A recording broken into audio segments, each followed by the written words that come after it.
People in Taiwan since childhood have been told never to forget how much toil goes into every grain of rice. There were times when Taiwan relied on the export of cane sugar, bananas, and canned pineapples for foreign exchange. To be sure, Taiwan's agriculture has undergone tremendous changes over the past century. No longer meant merely for feeding people, rice now comes under the spotlight in competitive events and becomes a favorite choice for visiting guests. No longer engaged in farming, thousands of rural households have now become part of the recreation industry. But there's no forgetting the hard work of our forefathers that has made possible what we are today. Their dedication and diligence figures prominently in many an exciting tale of Taiwan's agriculture.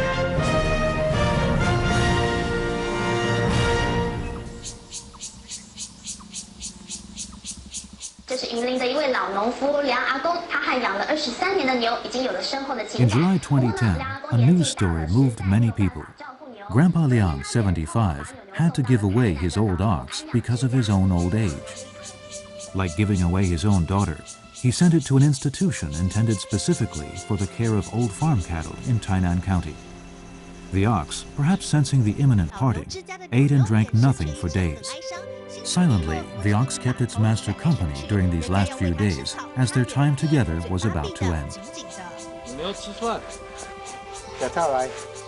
Diligence is a virtue shared by the people and farm cattle of Taiwan. Here, like a family, man and his cattle endure hardships and enjoy harvest together. In awe of heaven and earth, they are content and have a positive outlook on life. Over the past century, Taiwan has been able to feed an ever-expanding population. And no matter how the world has changed, people keep up a simple and profound affinity for cattle. Tales of man and his cattle in times of hardship, like the one just told, appeal to people because they speak not only of appreciation and gratitude, but also of the courage to adapt to changing times.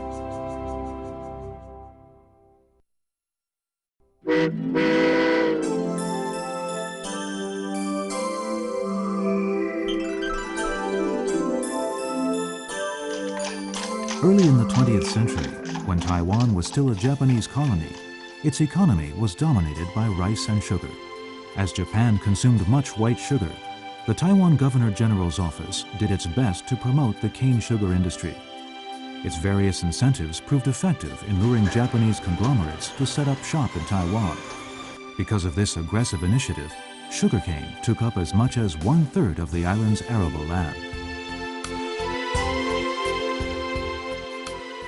Likewise, the Japanese sought to have Taiwan help meet their demand for rice.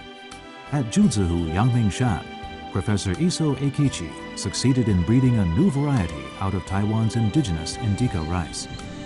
Tasty and al dente, this new rice came to be known as Penglai rice. Back then, it was meant almost exclusively for export to Japan.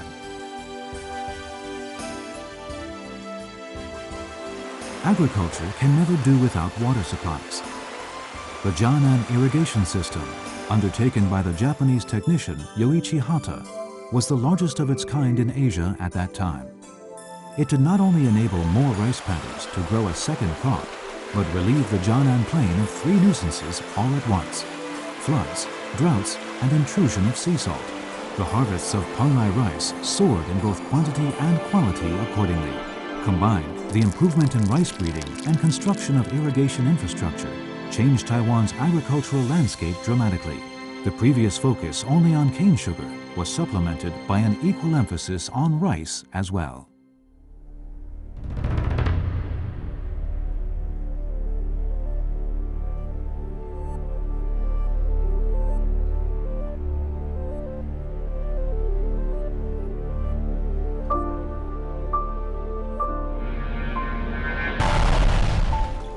The Second World War ended with the defeat of Japan in 1945. Taiwan's restoration also meant the start of post-war reconstruction. But soon, with the nationalist government's retreat from mainland China, it had to deal with a gigantic increase in demand for foods. To resolve this food shortage, the nationalist government introduced a string of land reform initiatives: farmland rent reduction to 37.5%, sale of public land, and land to the tiller. These programs proved a success as farmers had a stronger incentive to grow crops. In turn, unit output increased substantially. Tenant farmers became farmland owners, and family-sized farms became the norm across Taiwan's rural villages. Meeting the demand for food was an urgent priority in post-war Taiwan. Li Lianchun, the third director of the Taiwan Provincial Food Bureau, first surveyed the rice output in different parts of the island. By implementing a rice fertilizer barter program and the paddy tax paid in kind, his agency was able to get better hold of supplies and pile up reserves. Public demand was met and the price of rice could be kept stable as well.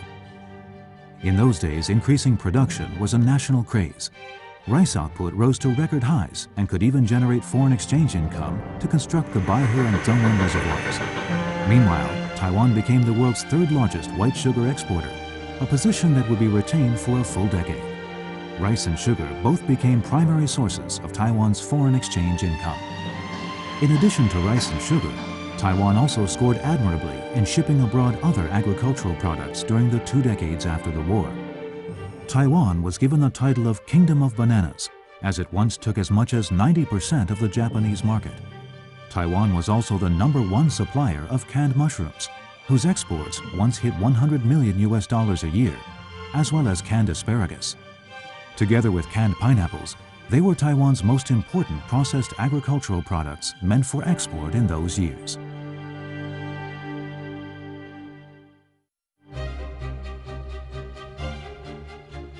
After its relocation to Taiwan, the Sino-American Joint Commission on Rural Reconstruction, or JCRR, took advantage of American aid in strengthening rural development, improving education, and upgrading technical competence.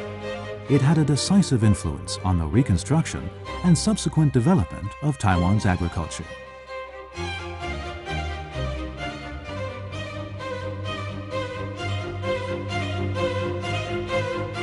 In the 1950s, the JCRR introduced the Mary Tiller from Japan for experiments and demonstrations at the various agricultural research and extension stations. The government also tried something new in propaganda. Central Pictures Corporation was entrusted to make a documentary film depicting how a young girl learns tiller steering and takes up farming on behalf of her father. To promote the benefits of farm machines replacing human labor, the Food Bureau also held a contest of tiller steering, contested by both men and women. All these efforts led to a rapid increase in the procurement of small tillers among farmers. In turn, Taiwan's agriculture gradually moved toward a new era of mechanization.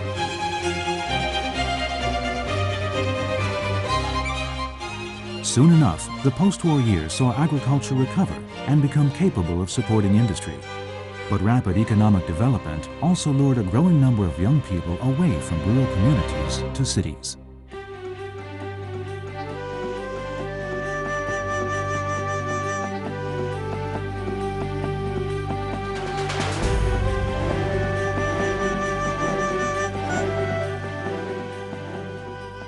Taking notice of the decline in agricultural labor, the government stepped up the drive toward mechanization and offered low-interest loans. It also formed contract farming teams across the country to help farmers short of farm hands.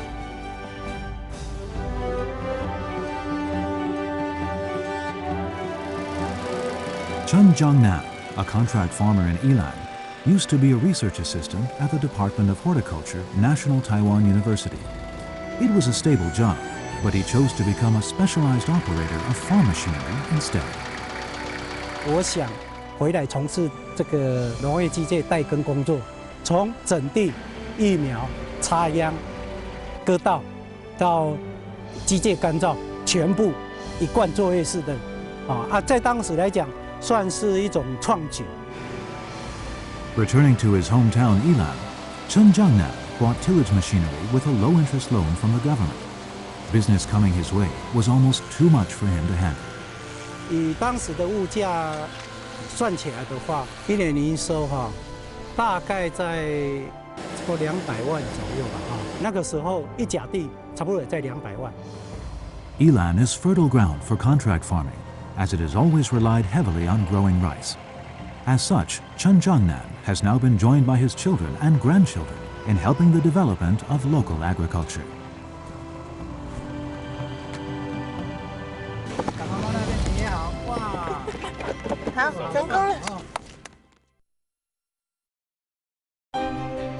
Rapid economic development of the 1970s caused even more drastic changes in the way of life and in business model across rural communities. Structural adjustment across agriculture became a necessity. Raising hogs was no longer a sideline, but a specialized business that soon expanded to export markets. Both animal husbandry and deep-sea fishery became export industries. In 1972, then Premier Jiang Jinghuo implemented a program designed to speed up agricultural development and ease burdens on farmers. The rice fertilizer barter program was abolished, resulting in a substantial decrease in the amount of public stock rice. But the world was hit by a widespread food shortage the following year. The domestic price of rice surged as the government simply did not have sufficient means to cushion the rise. This experience inspired the establishment in 1974 of a $3 billion NT food stabilization fund to purchase paddy rice at guaranteed prices. The initiative, however, also led to an oversupply of rice. The government had no choice but to export the surplus rice. It began encouraging farmers to shift to growing other food grains or other crops of higher economic value. While increasing the quantities of crops is no longer a key objective today, food security remains crucial to national stability.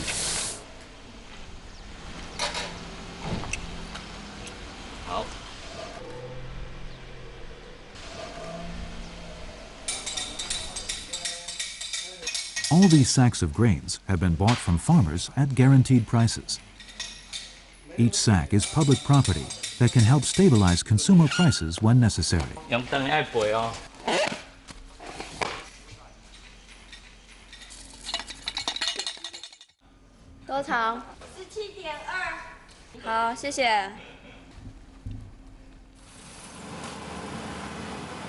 Public stock rice procurement, first initiated 37 years ago, underwent a major change from the second crop season of 2011. Farmers can now sell their wet rice grains to the state by turning them over to contracted operators who own drying equipment. This more convenient approach also helps ensure farmers' income.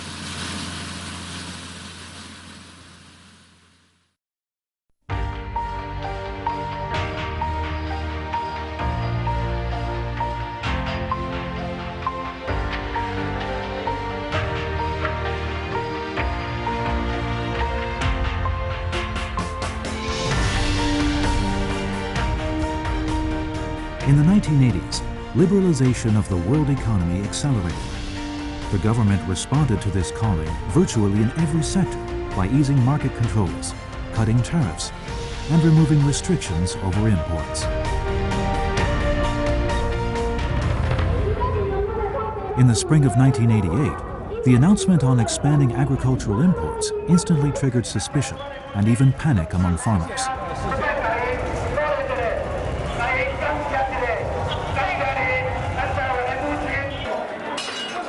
They took to the streets on May 20th. It was the largest farmer protest in post-war Taiwan.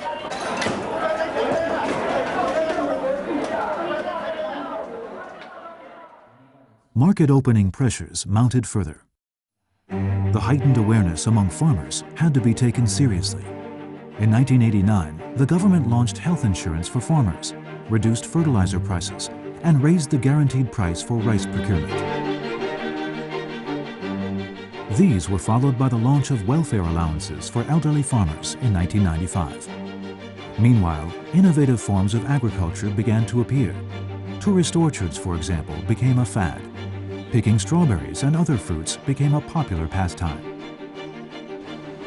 Another battle, however, seemed inevitable, even as Taiwan was working to transform its agriculture and make it more competitive. Ministerial conference so agree.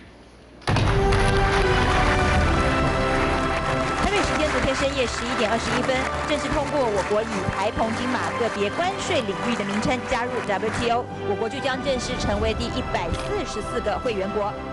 In 2002, after exchanges of numerous proposals and counter-proposals on the negotiating table, Taiwan's delegates got what they had long wanted: Taiwan's admission into the WTO. But it also meant a heavy blow to agriculture. 这样的结果是达到我们原来预期的目标，就是说介乎日韩之间，这个我们的关税降到13%，那日本是10点多嘛，韩国15点多，也因为我们有几项的关税化的措施，或者是特别救助条款，进口量大到一定程度的时候，我们自动的可以提高关税，所以有这些措施保护所以这些以前原来比较担心的产业。还好维持得还好。Joining the WTO was meant to bolster the national economy, but agricultural liberalization needed time. In the marathon of admission talks, Taiwan's delegates took every step cautiously because they also had to choose between gives and takes. As director of the planning department, Council of Agriculture, Chen Wuxiong was Taiwan's chief negotiator in farm talks. His poem offers an emotional reminiscence. 25个国家连声的恭贺，突破了被封锁的视线，弥补了被孤立的尊严。5个木锤声等了12年，敲下了日夜的悬念，一锤一大步。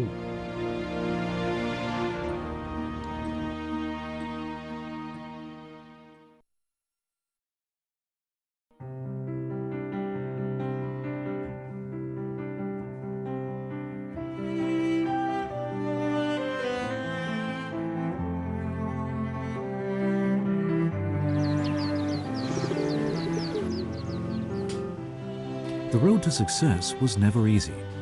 Admission into the WTO inevitably had a great impact on industry, but it also offered impetus to agricultural innovation. It set the stage for a new beginning.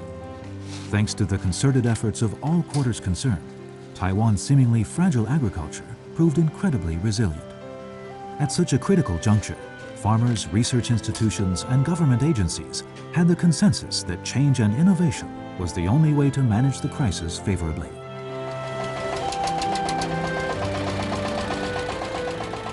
Research institutions were always trying to improve breeds and innovate cultivation techniques. They were often rewarded with major breakthroughs. Take rice, for example. In 1992, Dr. Guo Yiquan and his team developed a new breed of aromatic rice after a decade of breed selection and crossbreeding.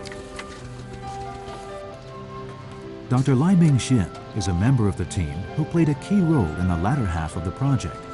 He witnessed how a new milestone was erected.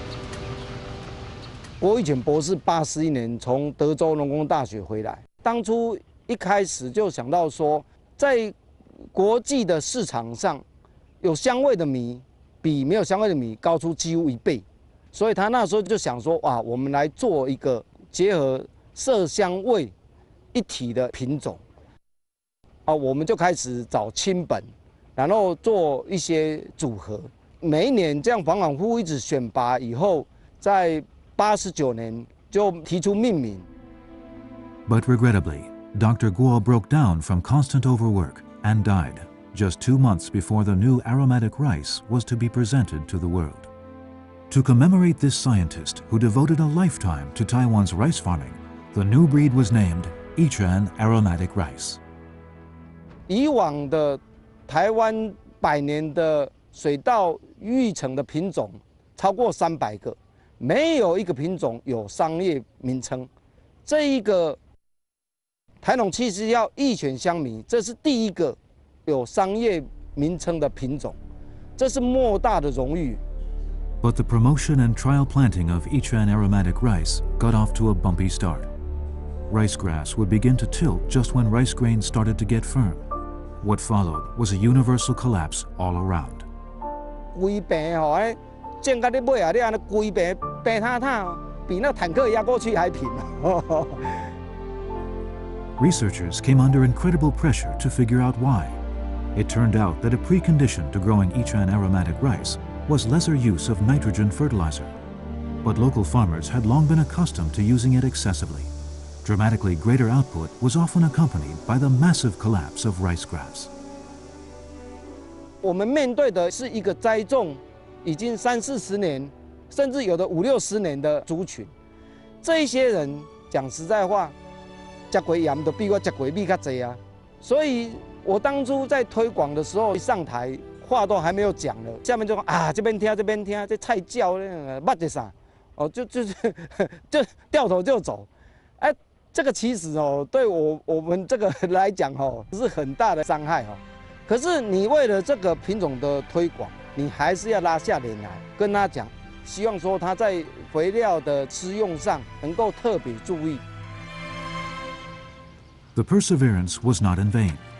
Farmers saw their revenue jump 30% after adjusting their use of fertilizer. Ichiran aromatic rice proved a hit. Vendors were happy to see many repeat customers. Devoting years of hard work in their lab, researchers contributed a proud new chapter to Taiwan's rice history. Meanwhile, people began to ponder whether rice, the long-standing staple, has more to offer other than merely feeding the populace. Various competitions were thus started nationwide to pick all sorts of champion rice. Moreover, creative packaging that highlights local characteristics also helped create new markets. Today, rice is widely regarded as an excellent gift item. Exquisite small packs of rice are a symbol of fashion.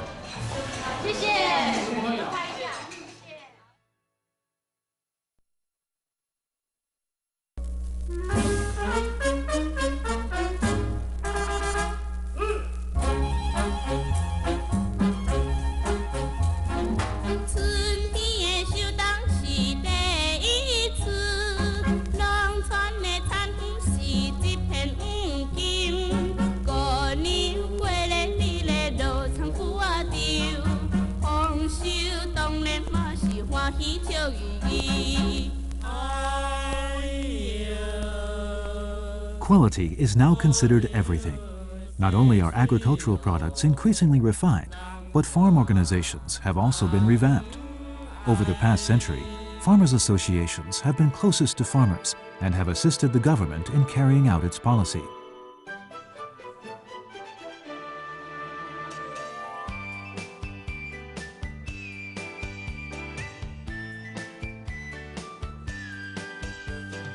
In Taiwan, farmers' associations provide every service imaginable to rural villages, promoting new farming techniques, extending loans, and procuring crops for the state. What should farmers grow? How to grow and sell it? Want to build a new house, prepare for your son's wedding, or pay for your children's tuition? The Farmers Association may just have the answers. But even farmers' associations need to change with the times. In recent years, farmers' associations nationwide have presented various products, ushering in a new blue ocean market for agricultural products as gifts, many adding value via farm-brewed wines and liqueurs. Farmers' associations have also been bold to try unconventional marketing tactics. The Xinyi Farmers Association of Nantou County, for instance, has won a string of accolades for its ingenuity. Its fame spread all over Taiwan when Malasun became a household name. In the movie Cape No. 7, Malasun is a salesman pitching millet wine made by the Xinyi Farmers Association. He says, "A 1,000-year heritage, a new sensation," which also illustrates how farmers' associations of today have been rewarded for striking a balance between seeking innovation and preserving tradition. This balance has been achieved on the path toward building new brand names in a long-standing conventional industry. In Taiwan, farmers' associations are relatively small but strong entities. The trust earned among farmers helps form a solid interpersonal network, a key foundation that ensures the stability of rural communities. They have been and will remain an indispensable instrument in implementing agricultural policy.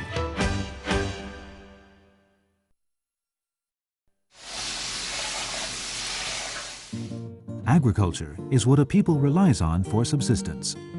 Most farm products are eventually meant for the dining table. How can we be sure that what we eat is healthy and safe? It is essential to have a management mechanism that ensures this. Good agriculture practice, organic agriculture, certified agricultural standards, and food traceability are among the most important undertakings in this respect.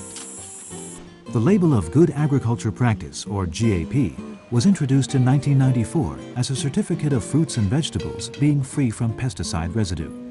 The Taiwan Agricultural Chemicals and Toxic Substances Research Institute is responsible for making sure that foods on our table are safe and healthy. The various certificates and labels make it much easier for consumers to buy agricultural products of their choice. Thanks to these labels of safety, fruits become a hot commodity.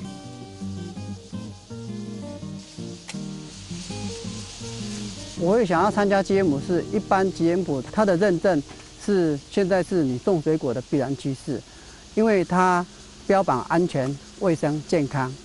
GM本身它是有一个很具指标的代表性，只要你有这个认证的话，你的价格、你的附加价值都无形当中会提升。 Orchards for export are thus designated, as they are supposed to enforce even tighter control over the quality and chemical safety of their fruits. In order to be accepted in overseas markets, they will have to conform to international standards of certification. Lin Jianyi has also joined the cause. Like many other farmers working hard in this field, he is selling fruits not only in Taiwan, but to Japan, Korea, and mainland China. He earns not only profits for himself, but also pride for his country. In the evolution of agriculture, many long-standing elements have given way to one innovation after another. Innovation easily sets in alongside a steady increase in the standards of living. Many crops are no longer meant merely for feeding people. It is now an era of new industries, new technologies, and new markets.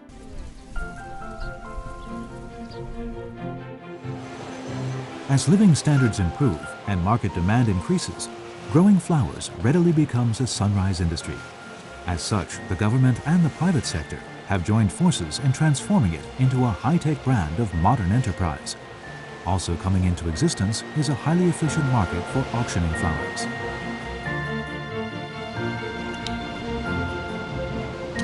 As early as the 1980s, Taiwan began making inroads into the Japanese flower market. Its cut flowers of chrysanthemum and gladiolus soon dominated Japanese imports. Later, oncidium grabbed the spotlight. It has topped the list of Taiwan's exports of cut flowers in recent years. This performance is no less dazzling than its beauty. The key to enabling oncidium to emerge triumphantly in a fiercely contested flower market is technological advancement. In the early days of oncidium exports, as many as 9 million stalks of fresh-cut flowers were shipped. But a bottleneck soon appeared, as the lack of reliable post-harvest technology could not ensure quality during long-distance transportation. To solve this problem, Dr. Huang Jiaojia of the Taiwan Agricultural Research Institute developed a technology that could keep the flowers fresh in storage and transportation. Their shipping was no longer a problem, as they could now enjoy a longer lifespan in the vase.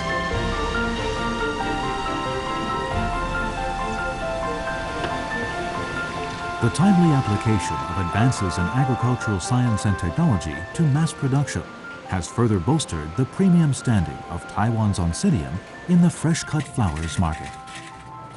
Thanks to this new technology, it is now possible to ship fresh-cut flowers of oncidium in large quantities, even in summer. With export costs largely curtailed, Taiwan emerged the world's largest producer of these cut flowers at one time, and accounted for more than 90% of Japanese flower imports. Ventures that specialize in packaging of cut flowers also deserve credit. Coupled with up-to-date marketing techniques, their centralized operations, from grading and selection to final packaging, enable the many oncidium production and marketing groups in Taiwan to jointly pry open a new blue ocean.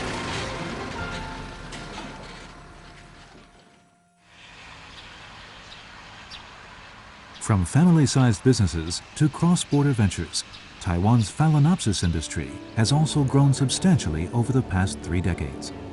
Take root in Taiwan, but bloom all over the world. Today, Taiwan controls more than half of the world's Phalaenopsis genetic resources and 40% of the core production technologies. Propelled by continuous innovative R&D, massive amounts of quality Phalaenopsis are exported to Japan, the US, and Europe. And it is now the only country permitted to ship Phalaenopsis with growth media attached to the US, New Zealand, and Australia. In 2011, Phalaenopsis exports topped 3 billion NT dollars. To be sure, Phalaenopsis is now one of Taiwan's primary agricultural exports, and Taiwan is known as the Kingdom of Phalaenopsis.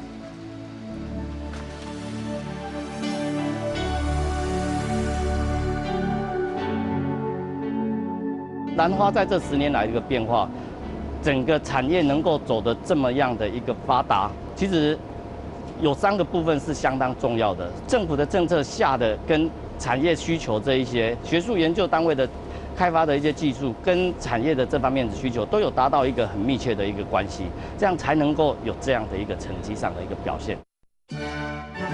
In 2011, Taiwan won a gold medal at the Chelsea Flower Show, organized by the Royal Horticultural Society in London. What's more, Queen Elizabeth II stopped at Taiwan's booth and accepted a new breed of Phalaenopsis named after her. The Queen's praise of Taiwan's ingenuity in floral art was surely a welcome affirmation of its prestigious standing in the international flower industry. In growing Oncidium and Phalaenopsis, Taiwan has scored exemplary success in applying science and technology to agriculture. But agriculture is always subjugated to the forces of nature. As climate change persists, the intensity and frequency of natural disasters has also increased. Conventional farming must have a tough time in adapting to this transitional period. But the resilience of Taiwan's agriculture has also asserted itself more strongly at this juncture. Farmers never easily give up. Because of this spirit, Taiwan's agriculture can always start over after sustaining one natural disaster after another. The September 21 earthquake of 1999 sent shockwaves across Taiwan. Mountains in central Taiwan were hit hardest, as the disaster even changed their landforms.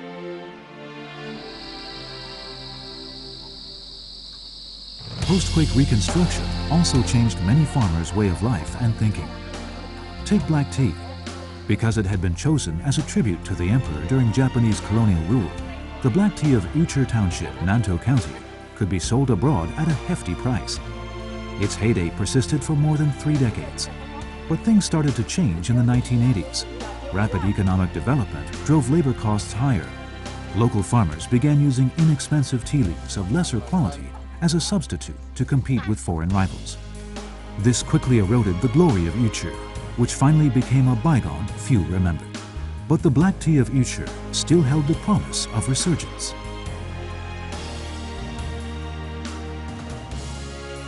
Three months before the devastating earthquake of 1999, TTES number 18, a new tea developed by the Taiwan Tea Experiment Station of the Council of Agriculture, secured approval for bringing to market. Better known as Ruby, it is a precious hybrid of Myanmar's large-leaved black tea and Taiwan's wild camellia. It had taken more than half a century's experiments. Farmers hesitated at first, but the earthquake helped convince them. 整个遗址也是一个蛮重大的灾区。遗址的红茶呢，在从日据时代就相当的有名了。因此呢，我们就选择这个红茶作为我们一个农业复兴的产物出来。 Tea has long been a major agricultural product in Taiwan. Best known are Tieguanyan tea and Baozhong tea in northern Taiwan, White-tip oolong tea in Taoyuan, Hsinchu, and Miaoli, and Dongding oolong tea and alpine tea in central and southern Taiwan. Also catching up fast is black tea. TTES number 18 is now known as the Black Tea of Uchi. Thanks to specialized guidance, branding and packaging, and a general improvement of business conditions, the ugly duckling of yesterday is now a beautiful swan. A once discarded industry is now a source of pride again. Tea farmers are increasingly joined by their children in resuming cultivation and renovating equipment.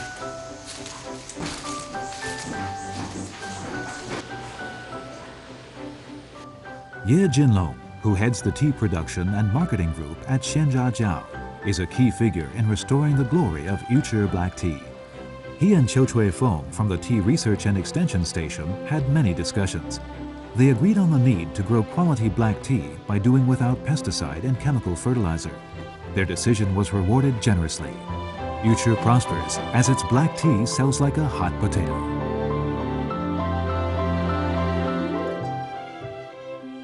Such a dramatic turn of events only serves to highlight the vicissitudes of life. The perseverance of local farmers is an inherent inclination not to give up. The tougher the situation becomes, the more determined they are to find a way out.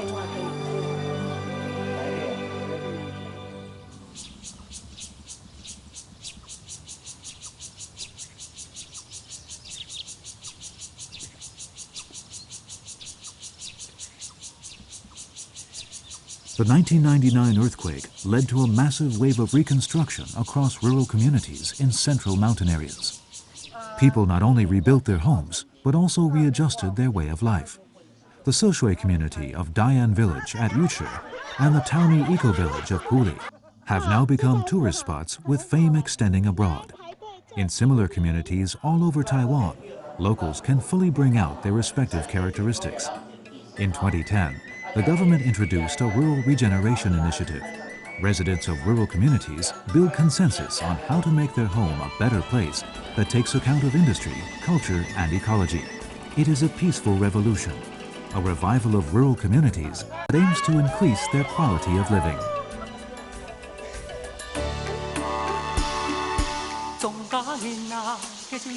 At Nanpu Village in Beifu Township, Hsinchu County, one can see in the midst of rice paddies an old ditch and an ancient water wheel built more than 100 years ago.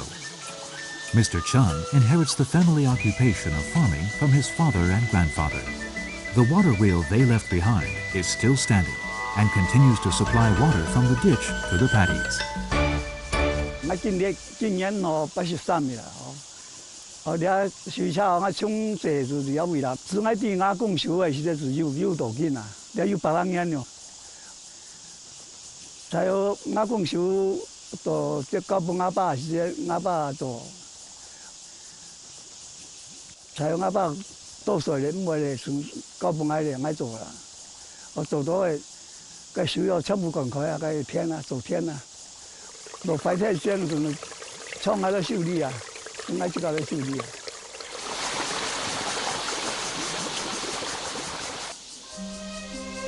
the 1999 earthquake, water in the ditches of Beifu Township began to thin out gradually. Villagers were quite worried that their own would soon dry up. Some proposed fallow to get the water back to the ditch, but fallow would be a costly decision for the people of Beifu, who rely heavily on their farmland. Was it possible? Several discussions led to a quite different conclusion. Villagers agreed to do emergency repairs instead. In the upper stretch of the ditch, 21 tunnels had fallen into disrepair. Many collapses in the wake of the earthquake had left the waterway blocked. No one knew what to do. Finally, 4 old farmers who had grown up together in the village decided to take the job. Combined, they were more than 300 years old. 南部人是靠农业发展的。 没有水，就是没有可以生存了。 The old farmers and other villagers worked for 2 months. The 2-kilometer-long ditch was finally cleared up. Water returned. Banding together, the farmers of Nanpu village returned to their rice paddies, an indispensable resource that they had almost lost once. Repairing the century-old ditch is an act of great significance. It has not only reinvigorated local farming, but also reaffirmed the community's vitality and unity.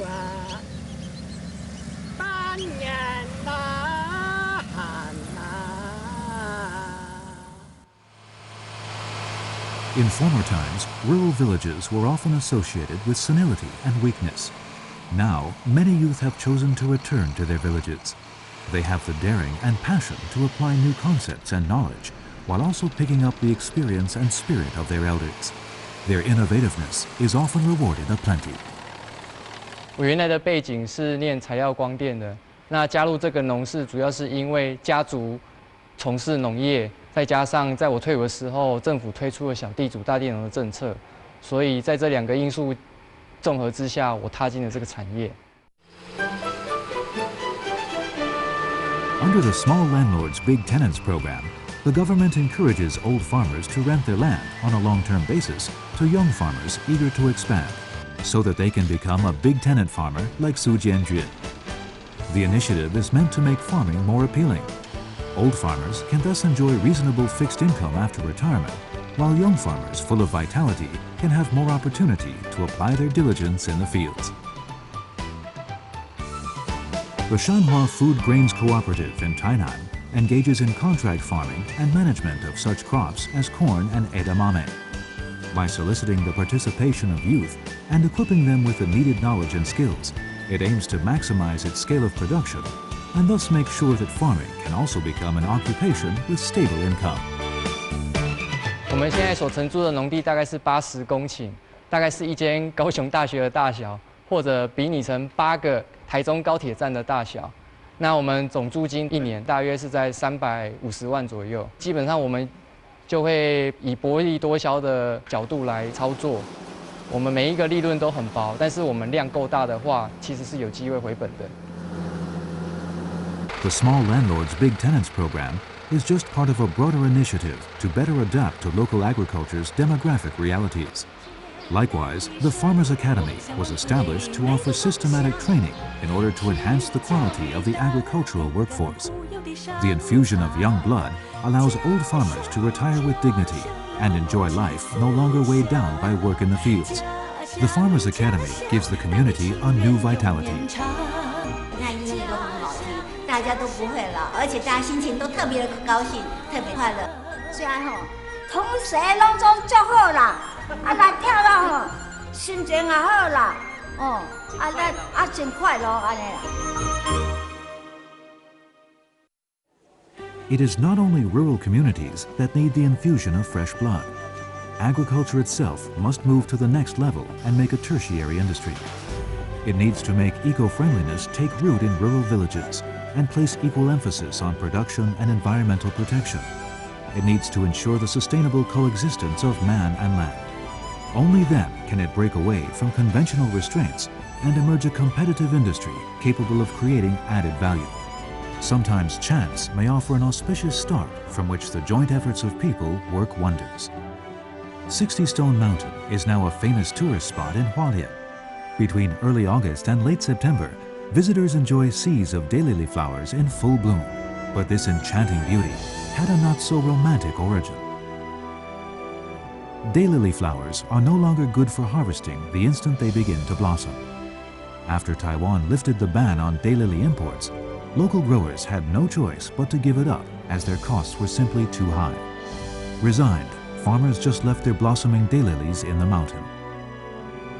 But the crisis led to a dramatic turn of events.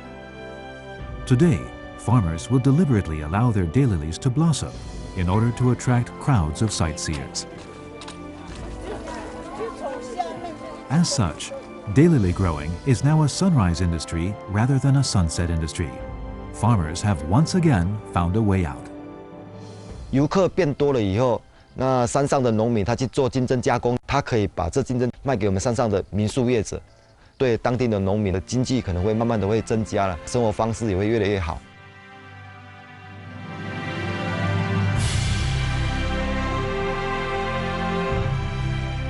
In the old days, seas of flowers were worthless.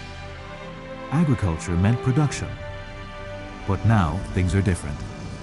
Today's agriculture has ample space for aesthetics and creativity. Rural communities can develop an appeal uniquely their own, thereby making themselves that much more attractive to city dwellers. They can preserve their heritage even as they introduce new elements. Today's agriculture has been redefined to include ensuring food safety, protecting the nation's land against both natural disasters and damage caused by man, and preserving rural culture.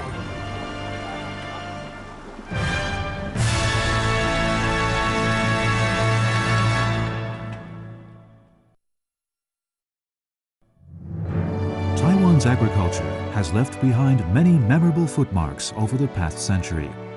Forefathers have passed on the wisdom of being grateful for what one has been blessed with. From the birth of Penglai rice to the craze to serve the nation by increasing output, from the transformation of Taiwan's agricultural society to the revival of rice as a major dietary choice, we have seen the emergence of a new agriculture.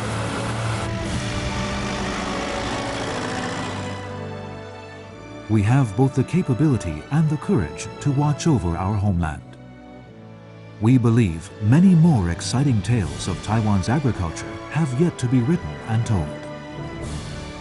They will add to a proud history marked by both inheritance and innovation, and to be passed on to future generations.